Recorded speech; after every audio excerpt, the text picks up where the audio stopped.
Fellow citizens, pardon me. Allow me to ask, why am I called upon to speak here today? What have I or those that I represent to do with your national independence? Are the great principles of political freedom and of natural justice embodied in that Declaration of Independence extended to us?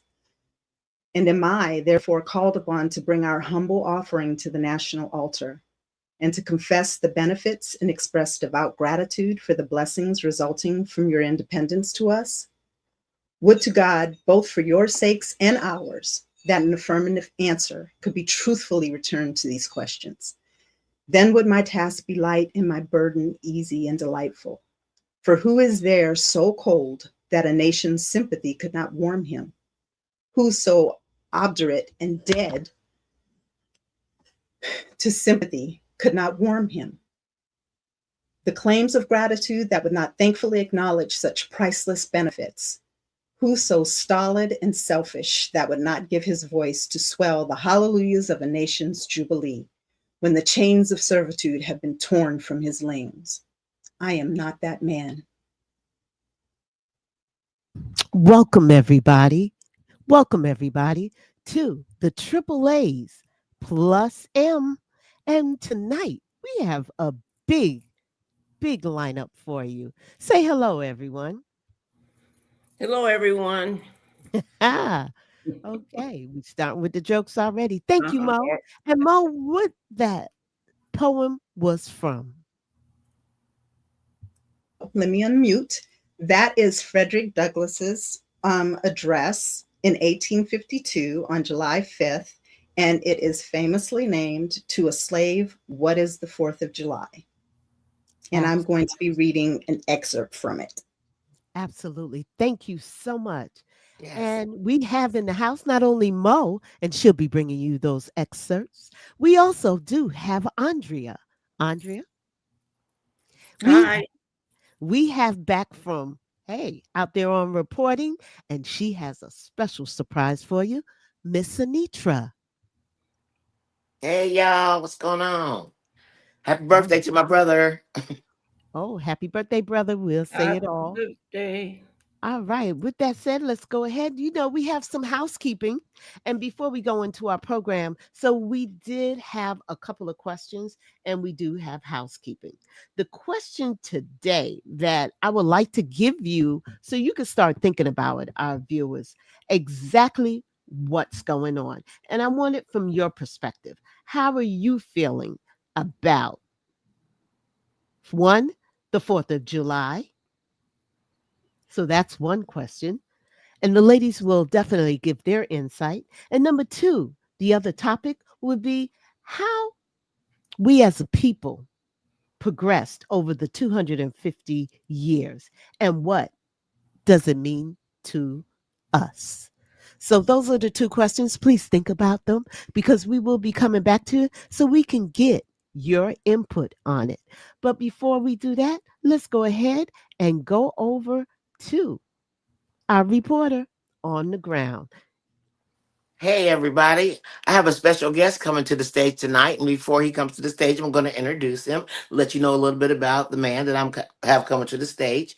His name is Lex the Gentleman. He is a nationally recognized spoken word artist, publisher, published author, and poetry show host from Indianapolis, Indiana, Indy, the Nappy City, however you know it. Known for his powerful performances, Lex has captivated audiences across our country, including reaching the semifinals of the prestigious Nuyorican Poetry Slam and co-founding a hip hop church in the Bronx alongside legendary Curtis Blow. If you know, you know. He is the host of A Spoken Herd with Lex the Gentleman, a syndicated weekly poetry and spoken word show that shows over hosts over 400 viewers each week. And in January 2024, Lex self-published his own debut poetry collection entitled Lost and Found Poems. the Inspire, The Fire Within, and when quickly became a bestseller on Amazon. Through his art, Lex the Gentleman is dedicated to inspiring others, serving an extension of God's unchanging hand. And I want to welcome him to the stage, and he's going to share a nice poem that he wrote with us today. And I hope you enjoy. Welcome, Lex. Yay. Welcome to We the People Unite. Thank you for coming. Thank you. Thank you for having me. It's good to be here. So what does you want us to know about you that I missed? Because I kind of fumbled a little bit. But is there anything else you want to tell us about you?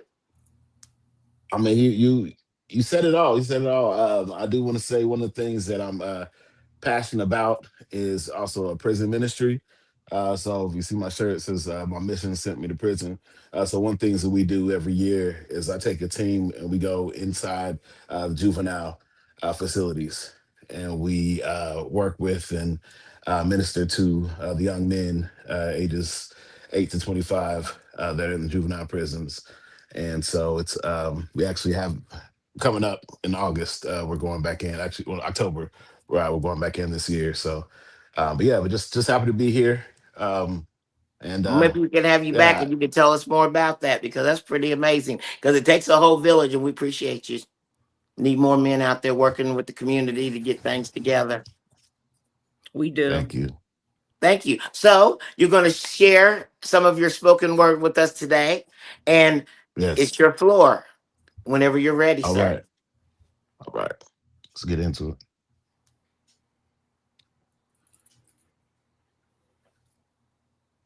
I pledge allegiance to the flag of the United States of America and to the republic for which it stands, one nation,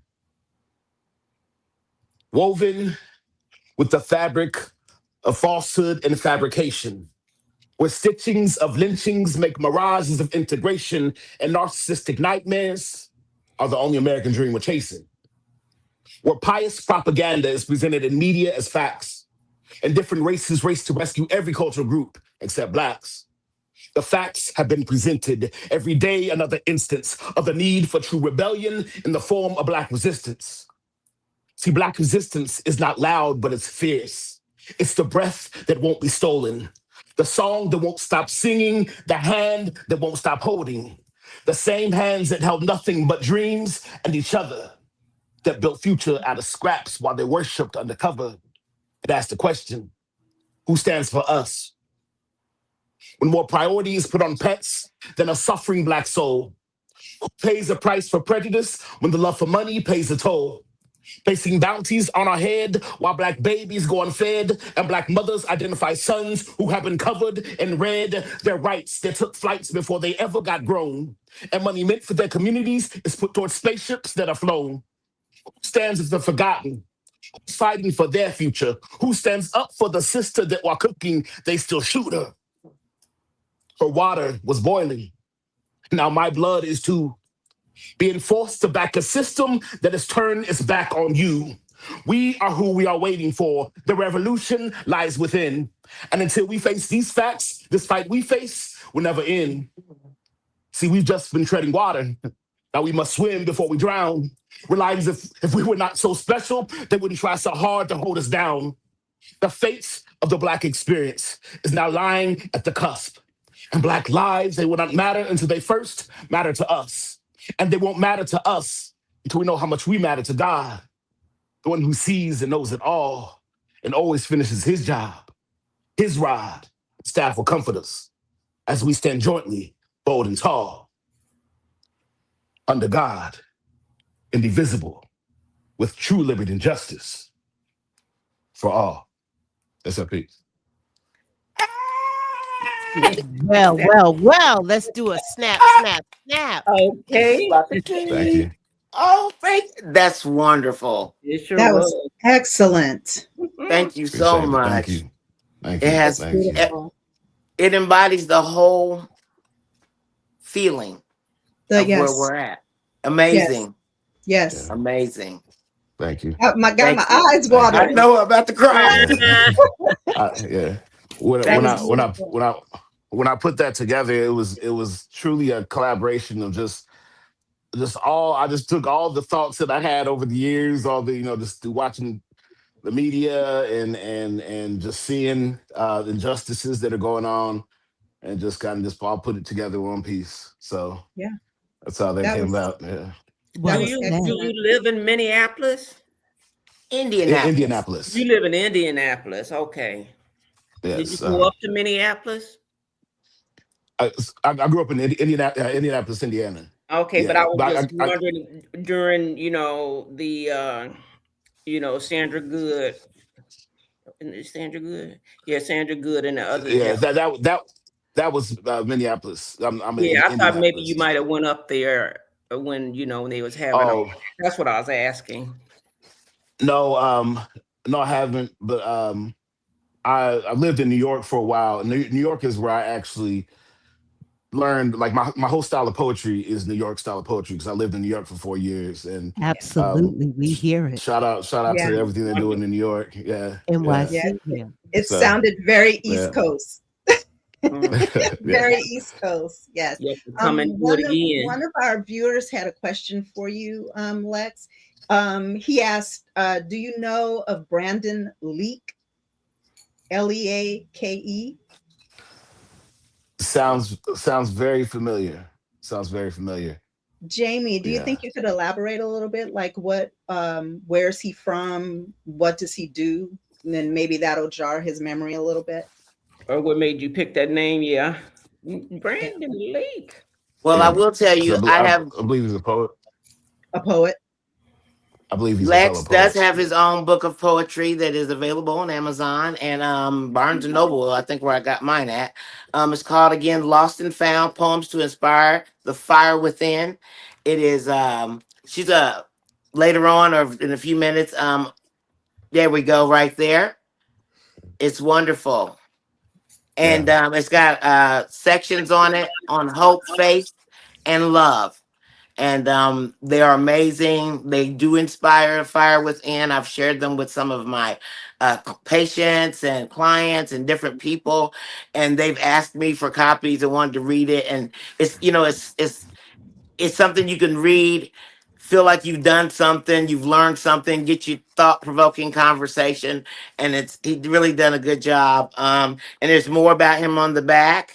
Some things Lex won't tell you. He also speaks fluent Spanish. So bienvenido to all my Hispanic family. yeah, Y habla And he's helping me yeah, español. get better with my Spanish. yeah. Yeah. And I would say thank you for the book shout out. And if anybody does want a signed copy, if you go to lexthegentleman.com, you can go there and put your information in, click the link, and you can have a signed copy at your doorstep. But if not, just go to Amazon or Barnes and Noble. I recommend Amazon, and just type in Lex the Gentleman, 3 words. It'll pop right up. So Perfect. That is Well, thank you wonderful. so much. And you're welcome to stay with us. I know you're a very busy man because he also has a full-time job on top of all these other things he does. And so you're welcome to stay with us and join the okay, conversation. And if okay. not, you're gonna stay? Well, I'm I mean, I'm here. Oh, I'm good. All here. So right. All right, he's gonna yeah, stay. Wonderful. I'm gonna be Well, looking hang for my tight. yeah. signed copy, lexthegentleman.com. Yes. Yes. Yeah, I put it in the chat. Thank you. Thank you. Oh, okay. Okay. Perfect. All Well, right. So, with that said, thank you, Lex, for definitely showing up. We got more to go, but before we even go anywhere, we do have some housekeeping to do. And let me start off with that housekeeping. Today, birthrights. Let's talk about birthrights that was on the Supreme Court. They came back with a 6-3 ruling, and the three judges that were against and dissented is Thomas, Gorsuch, and Alito. Are we surprised? Mm-mm. Not at all. However, they just showed Yeah. us who they are, and also we need to make sure we call them out. the doggone Hmm. What Clarence say you, Thomas. panel? How you feel about it? Well, I thought Anita Hill should reopen her case. That's interesting. Mhm. yeah, well, Anita Hill is living her best life right now, away She from all really that. is. Best Yeah, but revenge is living um, well. That's right. my comment on this, Alito is absolutely no surprise, and neither is Clarence Thomas, but it's shameful. But Gorchick, No surprise she on that. has she has children. She No, that's adopted. the he. No, Amy That's a Barrett different one. Coleman.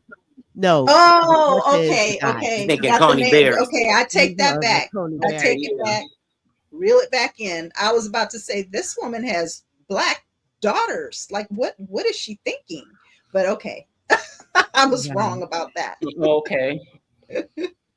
All right. So Lex, we're going to ask you, what's your feeling on? So this particular story, I'm still getting updated on. But I would just say, as a whole, nothing surprises me at this point. Like um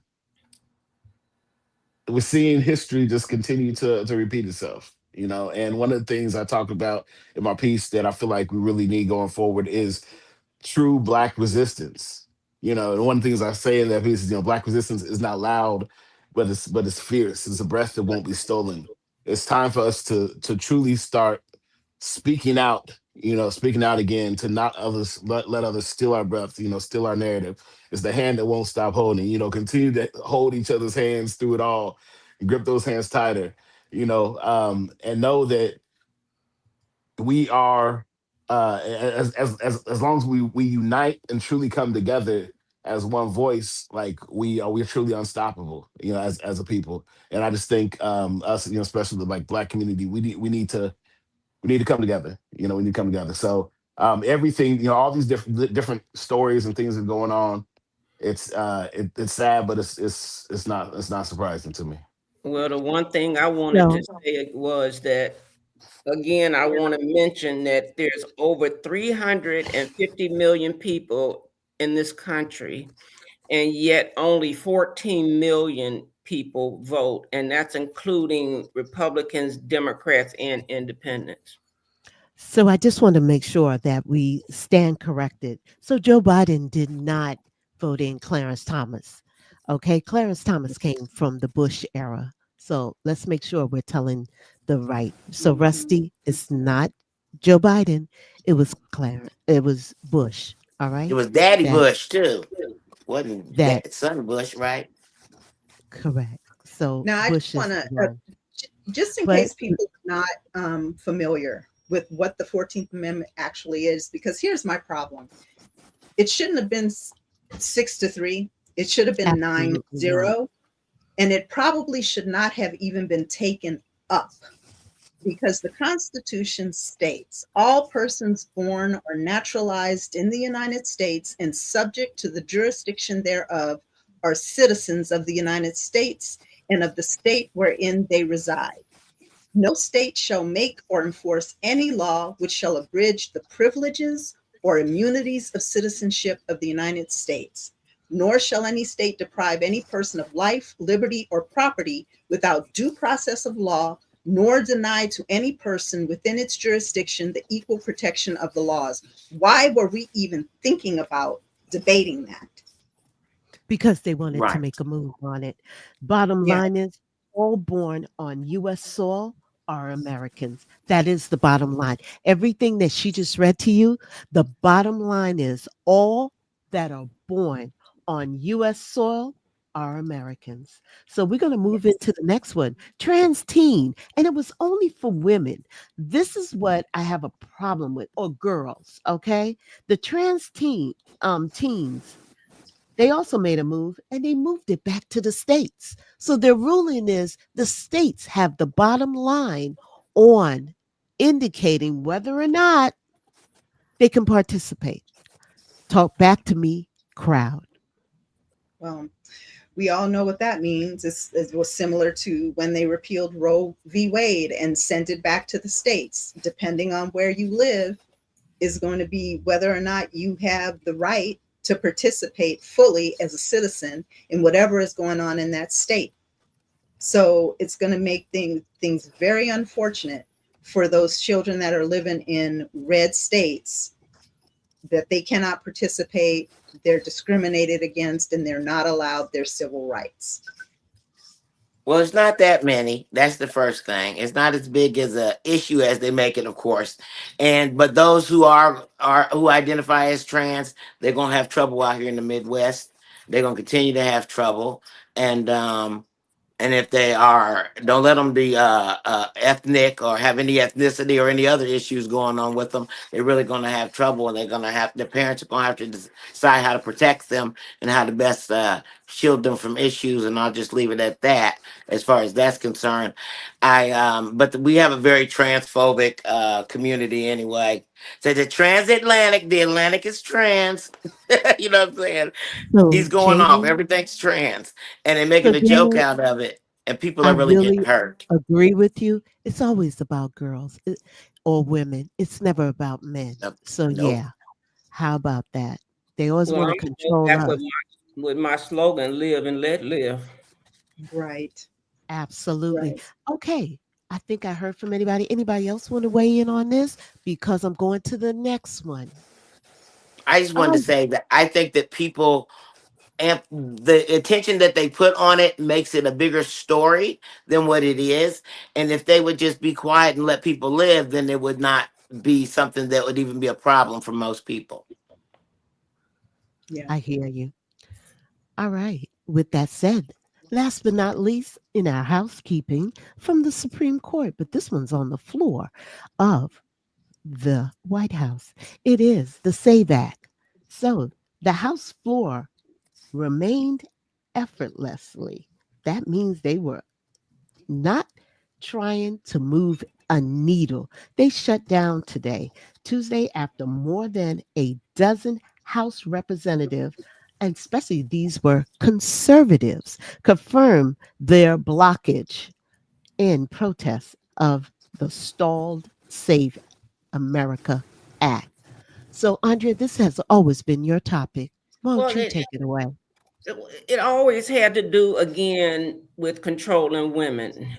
They changed their names to get when they got married, and what I don't know what made him so upset about that. Melania changed her name, and she didn't really care. Do you remember that jacket she wore? She really don't care. You okay? So I don't care what he thinks. This is something that he's trying to he doesn't like women. I really do believe he's gay, so I guess he wants to come after the transgender and the gay people because he wants to be gay and he can't be openly gay, but he might as well be because he's a hypocrite, you know but no, I thought it was against women, and I wish he would leave us alone. And I want to catch him in a dark alley, but they say that I can't say that on TV. So Absolutely. So allegedly, we're going to go over to Alleged. Jazzy. So, Jazzy, I like what you're saying. You are absolutely correct. They are in panic mode and they're doing the most, and they Mhm. are unhinged stuff more and more as we get closer to the midterms. Yes, but you we Mhm. get have to more be with on alert sugar than you do salt. How come he can't be nice? How come he can't play in the sandbox nice like you said? because it's not in his DNA. It's like it's built in. It's intrinsic, as they say. It's in Exactly. there, like Prego. It's in there. It's in there. Okay. Well, Because otherwise, nothing else makes any sense. Mhm. I'd like to hug Fred though and be like, Fred, what didn't you do, Fred? mm, Mhm. I was listening to the radio on the way back home this afternoon, and like they said, or somebody said, it might have been Monique that said he didn't say nothing to the Russians. The Russians got to all come here. They didn't have to. Might have been on the radio. I forgot, but no, it was he didn't funny. care about the Russians all staying here, coming to Florida. I don't know if you was with all the Russians that came to Florida to have babies. They came in their eighth month, and they stayed to try to have a baby, and then they would go back because they wanted dual citizenship. Well, with that said, we just round up our housekeeping. You know what time it is? It is time for what? Let's go with it. History time. So let's go over to Miss Monique because she has more to tell us. Yes, ma'am. I am continuing with this excerpt from Frederick Douglass's excellent address, and it goes as follows. Fellow citizens, above your national tumultuous joy, I hear the mournful wails of millions whose chains, heavy and grievous yesterday, are today rendered more intolerable by the jubilee shouts that reach them. If I do forget, if I do not faithfully remember those bleeding children of sorrow this day, may my right hand forget her cunning, and may my tongue cleave to the roof of my mouth. To forget them, to pass lightly over their wrongs, and to chime in with the popular theme would be treason most scandalous and shocking, and would make me a reproach before God and the world. My subject, then, fellow citizens, is American slavery. I shall see this day and its popular characteristics from slaves' point of view. Standing there, identified with the American bondman, making his wrongs mine, I do not hesitate to declare with all my soul that the character and conduct of this nation never looked blacker to me than on this 4th of July. What to the American slave is the 4th of July? I answer, a day that reveals to him, more than all other days in the year, the gross injustice and cruelty to which he is the constant victim. I will not enlarge further on your national inconsistencies. The existence of slavery in the country brands your republicanism a sham, your humanity a base pretense, and your Christianity a lie. It destroys your moral power abroad. It corrupts your politicians at home. It saps the foundation of religion. It makes your name a hissing and a byword to a mocking earth. It is the antagonistic force in your government, the only thing that seriously disturbs and endangers your union. It fetters your progress. It is the enemy of improvement, the deadly foe of education. It fosters pride. It breeds insolence. It promotes vice. It shelters crime. It's a curse to the earth and those that support it. And yet you cling to it as if it were the sheet of anchor of all your hopes. Oh, be warned. Be warned. A horrible reptile is coiled up in your nation's bosom. The venomous creature is nursing at the tender breasts of your youthful republic.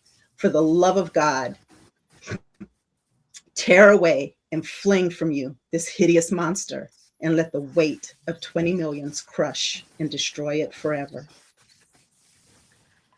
Snap, snap. That was in the 1800s. Could you imagine? 1852. Exactly 1852. And now it's 2026. And isn't that monster still ravaging this United States? So, Yes, it is. with that Yes, it said, is. let me talk back to me panel real quickly Well, before we go to our they next. came over here with hate and violence all them years ago, and that's all they continue to bring to this country is hate and violence. I mean, I don't want all these unhappy people here. Why don't you go back home? Mm, My thing is that the fact that his speech from 1852 is still relevant as if it happened last week is a problem.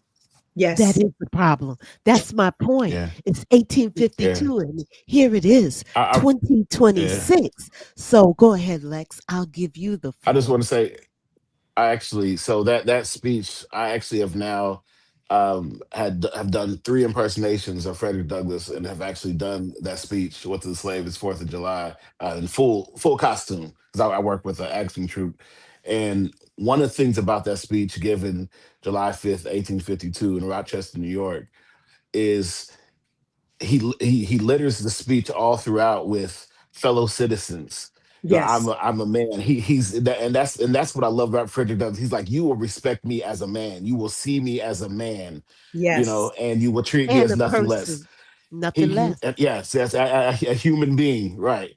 Hmm. And it is sad. And as I remember, as I was reading exactly what you all are saying, it like I broke down in tears one time because I'm just like the fact that these words are still so true today. It's truly sad. The fact Yes. that we're still saying, shouting out I'm a human. I'm a man. Respect me. I'm a black man. It's like So I'm Mhm. fellow let's, citizens. I'm a fellow citizen. That yes, it's truly sad. But you know what? But the thing is, nothing can be if things the reason things keep being hidden because once something is addressed you have to address it. Once something's uncovered, now you have to address it. Apartheid in South absolutely. Africa, it was uncovered, they had to address it. And the Holocaust in the Jewish Holocaust, they uncovered it, so they had to address it. That's why they keep things hidden, so they don't address it, because if you don't address it you can keep power and control over certain people, and that's what it's about. And we're Yeah. going to deep dive more into it once Momo finishes this speech. But with that said, time now is 8 o'clock at the top of the hour, and we are on the East Coast. So we're going to go over to my You should have acting never geek. started asking. And I don't mean the civil rights movement, the marches and speeches, the Birmingham letter, the children on the news. I'm not talking about that. That was not asking, that was demanding. I'm talking about what came after, the thing that got loaded onto us in the decades since. The personal kind, the daily kind, you know? The kind that's become sort of an unpaid second job for every Black person in America. The patient explaining the let me help you understand. The sitting across from your coworker who just said something wild and figuring out how to respond in a way that doesn't make you the angry one. The hair conversations, the diction, the smile when somebody calls you articulate, the dressing up so they can catch us looking respectable on a random Tuesday, the making sure that people are comfortable around you. Yeah, all that.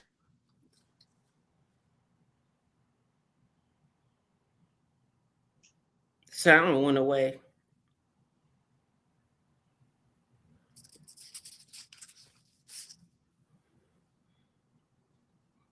August went away. Well, I guess we keep talking about what we're talking about. You know, uh, when will Black people stop asking? We won't stop asking as long Yeah. as they keep putting this stuff in our face. We have to say something. Yes, Demanding. ma'am. They keep teaching their Demanding. children. They continue to teach their children to hate. Yes, they do. I don't understand. I thought it was getting better, and I think in some aspects it is in certain clumps, but there's still enough of the rot there to spoil the bunch. Well, I was fooled because I just thought when President Obama became president that oh, we finally did. I thought I would never see it in my lifetime, and now that he has his legacy in Chicago, now they just really upset. But I'm so proud of him, and that's the most gracious family I've ever seen in this country. His children are beautiful, and he left something. He said, I'm going to leave something behind. I walked on these steps, and I'm going to leave some steps here. I appreciate the Obamas, but we got to get some more. We need more Obamas. We need more people. We need everybody who runs should have an opportunity, and we got to get the money out of the politics. That's a big Well, part well, of it. that's That why I keep money. bringing up that people are not voting. And I didn't realize how few people actually vote. And I said, we didn't even have to be in this predicament, because if you think about what our ancestors had done, there is no way you can sit up and not vote. I mean, I don't. You're wasting. We didn't have to be in this situation. People are so resistant to it. They We didn't so have to be in resistant this. to it.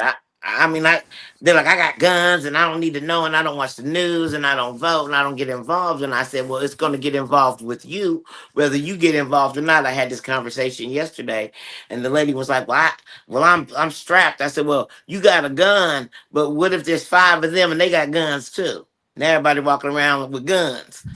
And So with that said, I'm sorry, Anitra. We're up against time. So with that said, we are talking about the 250th. That was the question that I posed to you in regards to, have we really progressed over these 250 years? And what does it mean to you? But before we even answer that question individually, you know who's up next? Miss Andrea. Why don't you set up your next? What? My next, I thought the next thing I would do is something funny, and it's not funny to me yet. So right now, We're not doing funnies right now, but You're not there'll doing be no time funny? for not Okay. right now. Right Okay, now, we're well, talking about I was listening to something and it was commemorating the 250 years of what we've been going through. And here it goes. We're going to listen and learn again.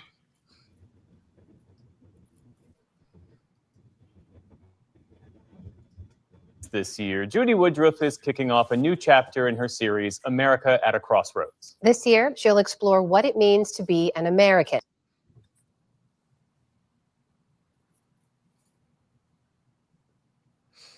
How that idea has evolved since the nation's founding and where we might be headed. She begins by looking at how closely our identity as Americans hews to the template created by war hero and first president George Washington. We refer to this as our smoking gun letter because you can start to see him thinking about the fact that because he's American, he's actually a second-class citizen. Inside a temperature-controlled vault, historian Lindsay Chervinsky is showing me a letter written by a then 25-year-old commander of the Virginia Regiment, George Washington. He'd been fighting alongside the British during the French and Indian War and was angry at the lack of royal commissions for him and his fellow Virginian officers. We think about what it means to be a full-fledged citizen. We think about economic participation, political participation, but also can you advance on your own merits? And he has this realization early that he's not going to in the British system. Nearly 2 decades before the American Revolution, Washington foreshadowed the collision with Britain that would lead to the creation of the United States and our identity as Americans, a question that 250 years later, many continue to wrestle with. Being an American means being able to pursue life, liberty, and happiness unimpeded. Believing in those ideals that were set up at the founding of our nation. That's what being an American is. We asked our viewers about being an American and the responsibilities that come with that identity. In order to be a citizen, that is an active job description. You need to learn, you need to understand, and you need to participate. To live by who got elected, all the various viewpoints that people have. You don't have to embrace them, but you have to live with them. We are a nation of immigrants, and except for those that are fully Native American, at some point in the last 15 generations, our ancestors immigrated here. We're the beacon on the hill. Everybody wants to come here. Everybody has opportunity. No matter who you are, come, do your best, and you can succeed. There was never one answer to the question of what is an American. Chervinsky is the executive director of the George Washington Presidential Library and the author of 2 books on the Founding Fathers, including The Cabinet, George Washington and the Creation of an American Institution. They didn't necessarily agree amongst themselves as to what was the ideal American, what was the right culture, the right religion, the right economy, who belonged in that equation. And from the founding, of course, most people of color were excluded. Most women were excluded. Native Americans were seen as sort of a separate entity. And then over the course of American history, this has evolved and changed. So it should give comfort to people that we've never had a clear answer. After the Revolutionary War was over, Washington returned here to his estate at Mount Vernon. He had about 8,000 acres when he died. The nascent nation was struggling under the weak Articles of Confederation. And in 1787, Washington became a delegate to the Constitutional Convention in Philadelphia. The view that emerged was that this country, rather than 13 squabbling colonies, needed a strong central government. Why did George Washington come to believe that was the right answer? Well, they believed that they needed a strong central government, but they also believed that they needed what they called an energetic executive. Washington and many of the other military officers understood how inept Congress was because it had failed to raise money for the army. And so they really believed in a stronger national government. They were sort of early nationalists in a true sense of the word. Washington supported ratification of the new Constitution that created branches of government, Congress in Article 1 and executive or president in Article 2. Everyone knew that if this worked, he was going to be the first president. No dissension. No dissension. Everyone knew. And so when we look at Article 2, it's very short, especially compared to Article 1. And I think a lot of historians believe that a lot of the silence there is because they just figured he would figure it out once in office, and they trusted him to establish precedents and norms that would be good for the future of the nation.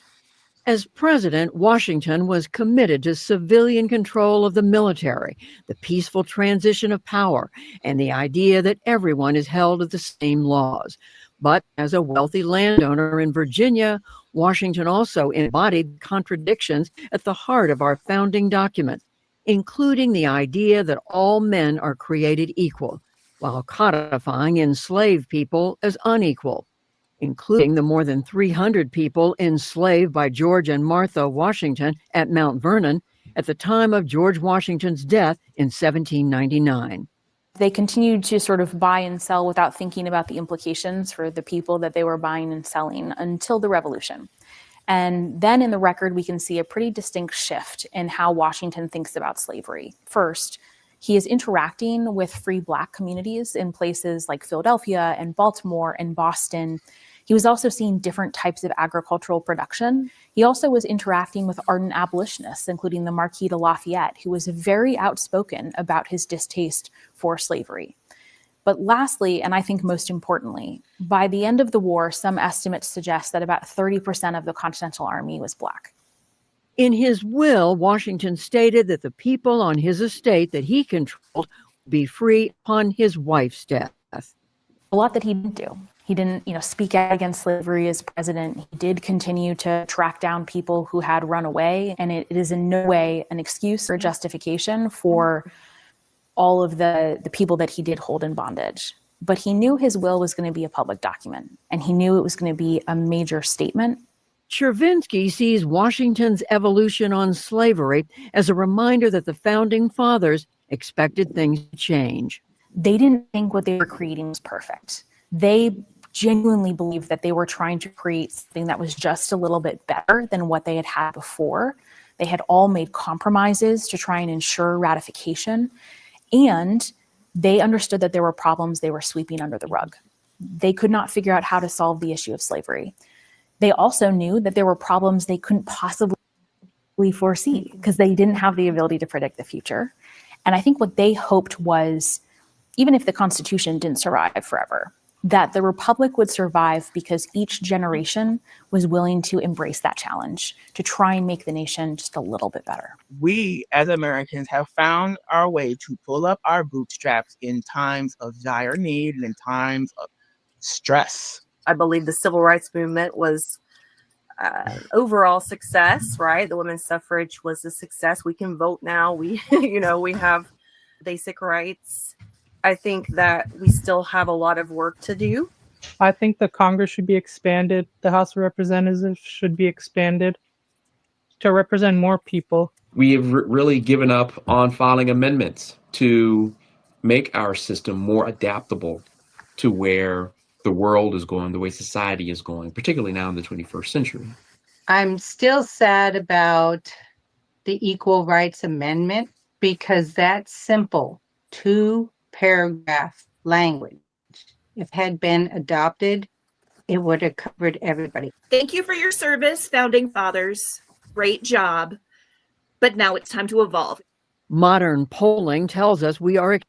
So we're going to stop it right here and let's hear from the panel. Andrea, you want to weigh in? Well, I was chosen in that I hear a lot of Trump, stop listening. That we should not have all these problems we're having still today.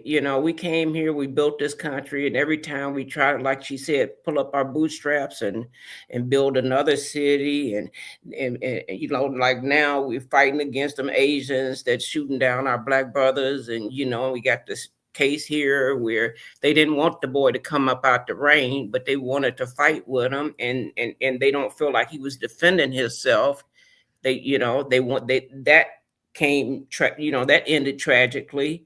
So I would like to see everybody stop fighting. And I hate that they dislike me because of the color of my skin and the texture of my hair. I really dislike that. But yet you want to eat all of my food. Like I say, you want me to have sex with your father, and I got to breastfeed your mama kids, and we had to do all of that. And I don't like all of that. I didn't like all of it, and I still don't like all of it. So I can keep going. And would y'all please get out and vote? 350 million. We shouldn't even be in the condition we're in. With that said, let's hear from anyone else from the panel. Yeah, I was going to say what Angry Army Vet said, that, Washington was a slave owner, and so she doesn't accept her romanticized view of him, because what caught my attention in that whole thing, well, his slaves would be free once his wife died. So in other words, you guys didn't want to give up the comfort of having slaves until you were dead. Then you wanted to make a statement after you were dead. I honestly believe that was kind of cowardly. It was. And then she said he still was going to get fugitive slaves and bringing them back, even though, so I don't care how much mingling he did with the abolitionists. I can hang with the abolitionists, is all I want. If I'm a Klans member, I'm a Klans member. It just, one is not mutually exclusive, is what I'm saying. And so I just think we didn't know what to do about, the reason they didn't know what to do about the slave question is because, first of all, they were still bringing us in. The other thing is they was making too much money. And they couldn't figure out what to do about the money situation, because if we let them go and there's too many of them to kill, what we gonna do with them? So they had, until they got forced, the hand got forced. And so Well, they let want me to tell put you them in what the prison. part is. Let me explain what that part is. It was that they were afraid to let us go because they felt that we would have taken over and killed them. But what they didn't know is that we're not built that way. All we wanted to do is have our own. And even when we built our own, they tried to snatch it from us because of jealousy. So my question, and it's 8:17 here in New York City. I need to find out from the panel. Please at least answer. 250 years have gone by, and we're supposed to be selling 4th of July. I'm going to let Momo finish up, but once she's finished that, I need an answer for you. What does 250 mean to you? Momo, back over to you. And you could probably put that map up while she talking too, if you want. That map I sent out. Fellow citizens, there is no matter in respect to which the people of the North have allowed themselves to be so ruinously imposed upon as that of the pro-slavery character of the Constitution. In that instrument I hold, there is neither warrant, license, nor sanction of the hateful thing. But interpreted as it ought to be interpreted, the Constitution is a glorious liberty document. Read its preamble, consider its purposes. Is slavery among them? While I do not intend to argue this question on the present occasion, let me ask if it be not somewhat singular that, if the Constitution were intended to be, by its framers and adopters, a slave-holding instrument, why neither slavery, slaveholding, nor slave can anywhere be found in it. I hold that every American has a right to form an opinion of the Constitution and to propagate that opinion, and to use all honorable means to make his opinion the prevailing one. Now take the Constitution according to its plain reading, and I defy the presentation of a single pro-slavery clause in it. On the other hand, it will be found to contain principles and purposes entirely hostile to the existence of slavery. Allow me to say in conclusion, notwithstanding the dark picture I have this day presented of the state of the nation, I do not despair of this country. There are forces in operation which must inevitably work the downfall of slavery. The arm of the Lord is not shortened, and the doom of slavery is certain. I therefore leave off where I began, with hope. while drawing encouragement from the Declaration of Independence, the great principles it contains, and the genius of American institutions, my spirit is also cheered by the obvious tendencies of the age. Well, amen. And as Angry Army Vet says, let my people go. Yes. Absolutely. The haves and the have nots, we all need to have, or we all need not to have. But the bottom line, let us go. Let us be free from this.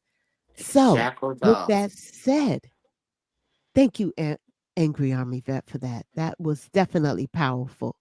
What Andrea was talking about is this segment right here. The reason why I wanted to wait, because I need you guys to definitely take it in and see what it is. So, the Black massacres that happened over the years, you can follow it within.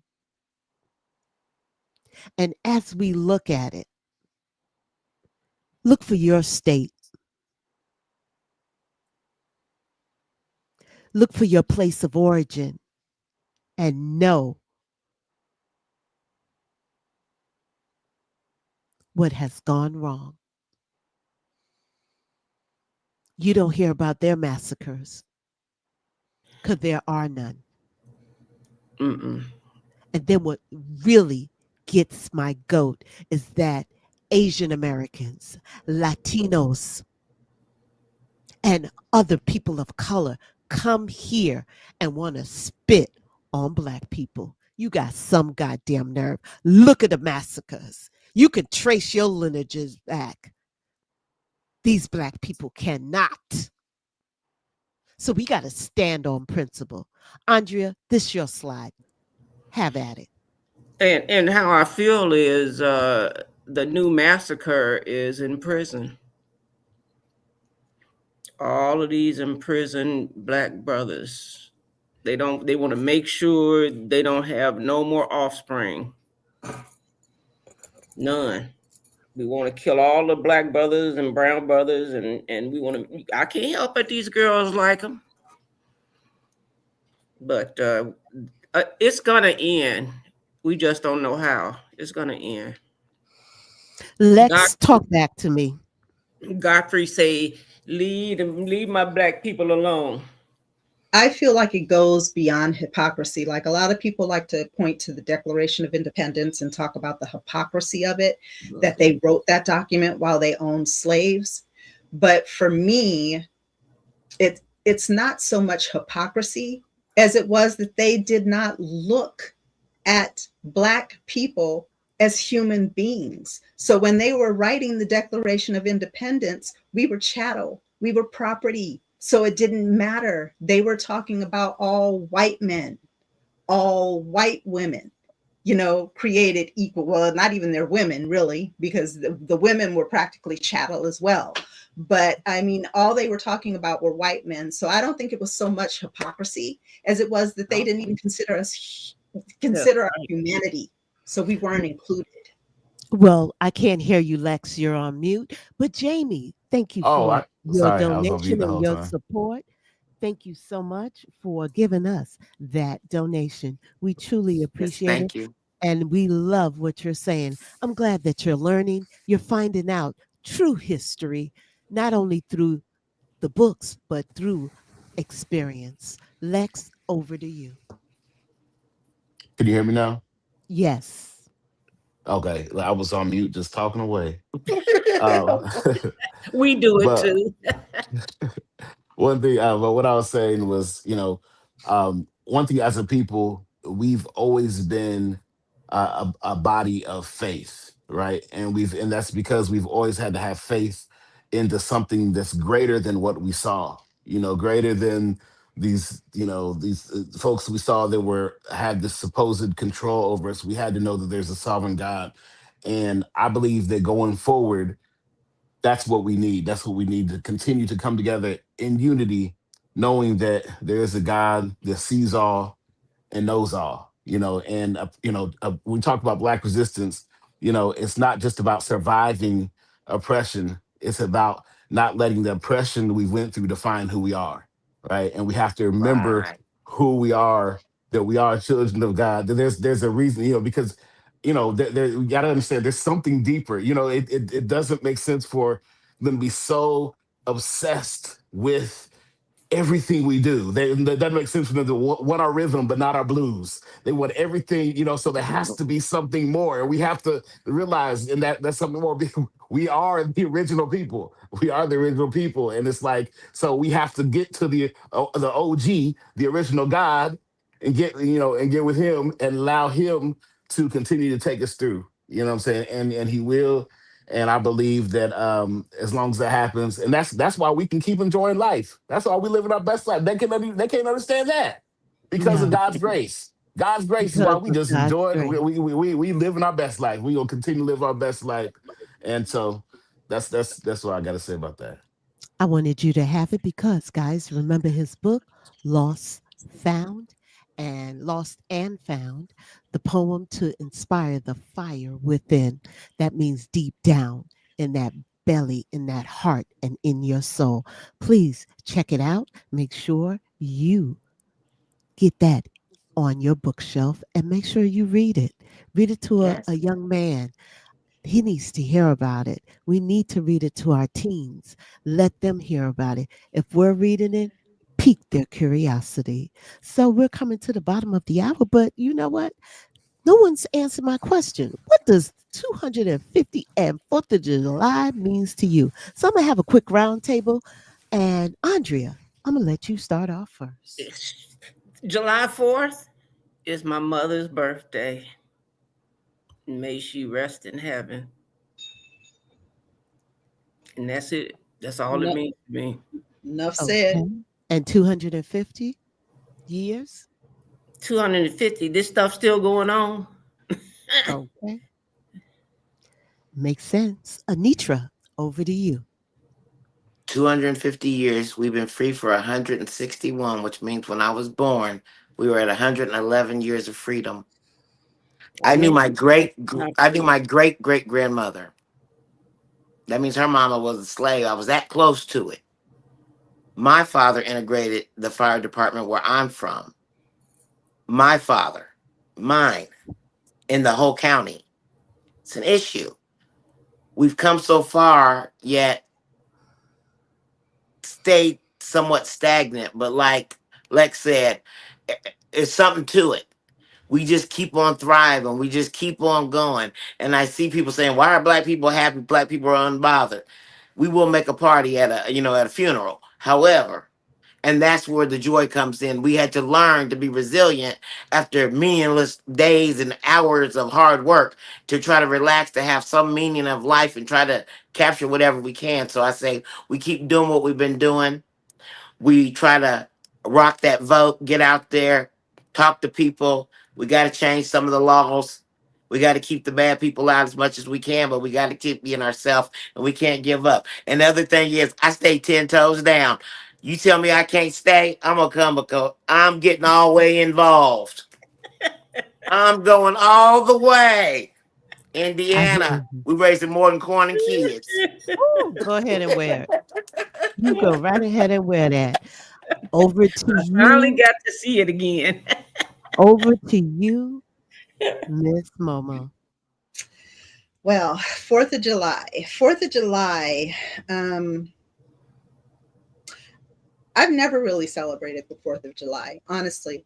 In our family, it's always been a reason to get together, to have some good food, get together with family, but we were never all about we're going to stand here and state the Pledge of Allegiance or waving flags or anything like that. It was merely a holiday to get together with your family. After I had my children, it was a day to celebrate my daughter because my daughter's birthday is July 3rd. And so I would always tell her when the fireworks and stuff were going on, they're just celebrating you, baby, that you came into this world the day before. So they're popping off fireworks for you. And as far as the 250 years, we're no longer in chains, but they are definitely trying to put us back there legally. The invisible chains. There's been so much legislative Jim Crow lynching going on in the year of our Lord 2026. Say that then.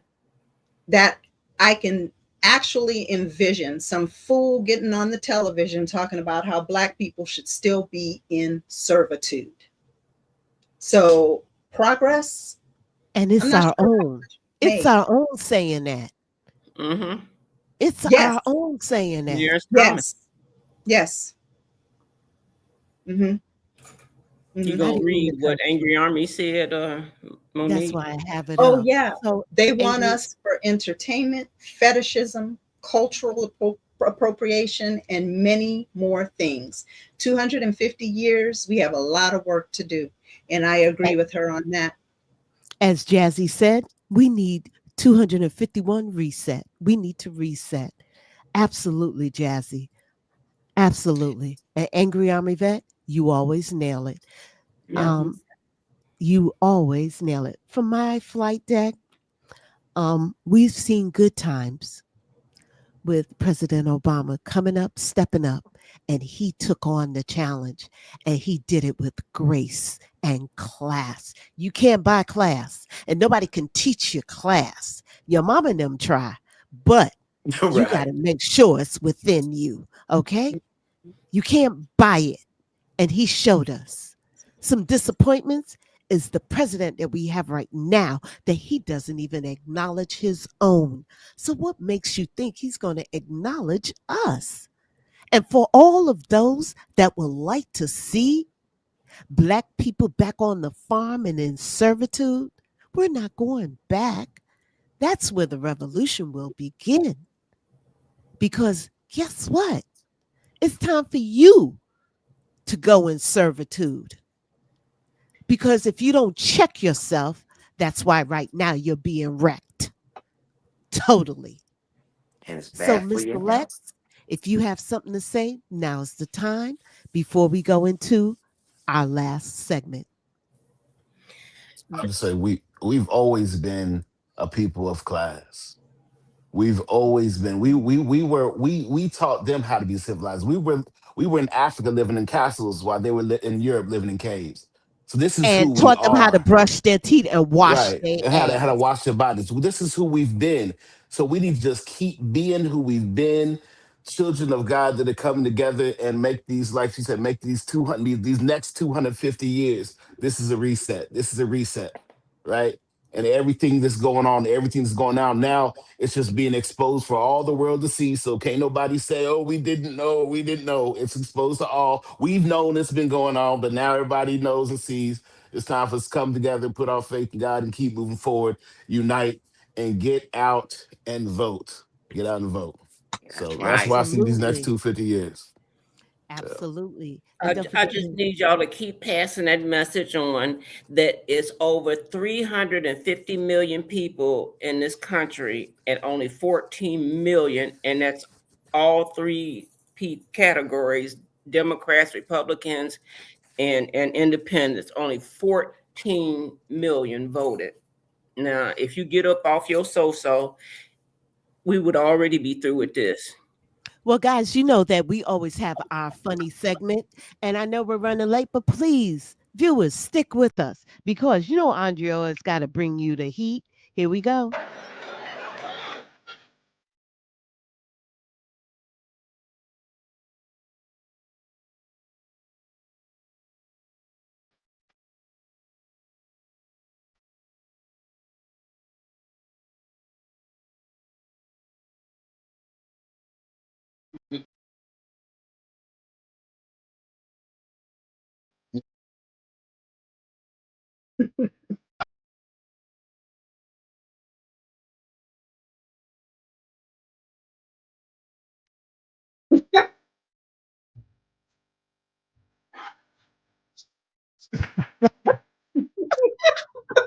Andrea always have us in Our stitches. triple A's and Monique.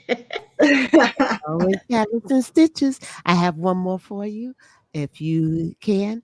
But thank you so much, everyone, to making sure that you like and subscribe. Thank you for your comments today. It was a rough day, and we're just trying to lighten it up a little bit because Yes. we want you to know that we do appreciate you coming and stopping by. Thank you, Lex, for being a part of this show. And And here's Thank you. Andrea's next funny. this is really not for me. But I want to share with you, this is exactly for single people.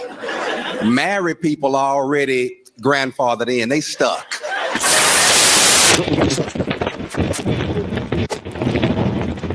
Go over the balcony of a marriage tonight so you can see if this is something you want to do. Because I'm going to tell you like this here, I don't think marriage is for everybody. I don't, it's not for everybody. Yeah, like if you have a problem forgiving people.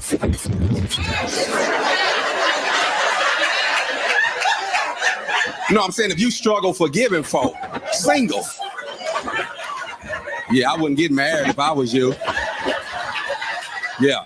If you somebody who on a strike system, I only give 3 strikes. I struck out year 1. Marriage ain't for you. And if you somebody who say stuff like, you know, you got deal breakers. You already know what's gonna break you up before you hook up. Marriage ain't for you. Yeah. And so I want to let the singles know before I even get started, this show is for you. And watch this. I've been married 27 years and I still watch Living Single. If it's good, it's just good. I mean, else people were saying, Marcus, I want to come to the show. Here's another one from Andrea.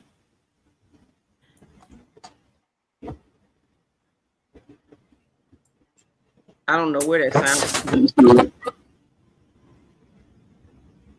Oh, that's funny. I can't hear anything, though.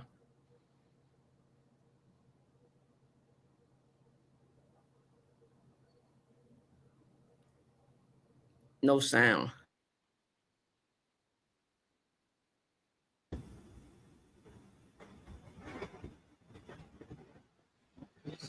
All right. That's what we have for you tonight. Not sure what's going on. I think this But regardless of the fact, thank you guys for joining. Not sure, please. Everybody like and subscribe. We thank you, and we hope that you learned something today. Everyone, say goodnight. We're signing off. Thank you. Thank you, Lex. Thank you. Thanks, Lex. I enjoyed it. Come back next week. We the people unite.